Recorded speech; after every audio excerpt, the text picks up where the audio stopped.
sağlık bilen doğdu. Bugün doğan günümüz, yeke koymorun deyip sen bana söz vermedin mi? Mihman yalı 3 günlük bededin ömrümü, sonsuza çen deyip sen bana el vermedin mi? Yollayan bugün seni bu öyden, bu şehirden, haber soramon gelenden gidenden. Kıynanmadın mı şoğun meni yeke oyup gidenine? Kıynanmadın mı kaygıların ellerine?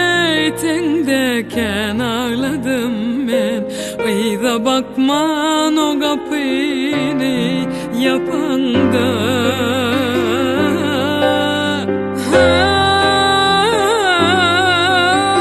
Kıynanmadın mı şoğun beni yeke oyup gidenine? Kıynanmadın mı kaygıların ellerine? Tendeken ağladım ben, ayda bakman o kapını yapanda.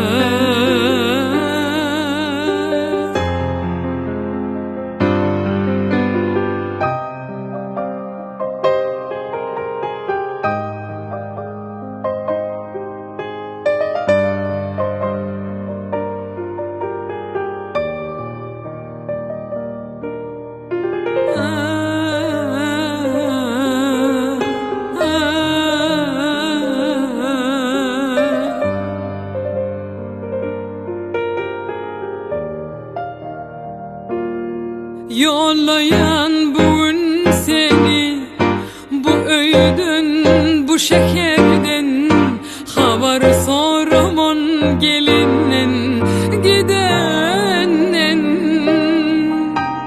Kıynanmadın mı şoğun beni yeke oyup gidenine? Kıynanmadın mı kaygıların ellerine? Tendeken ağladım ben, ayda bakman o kapını yapanda.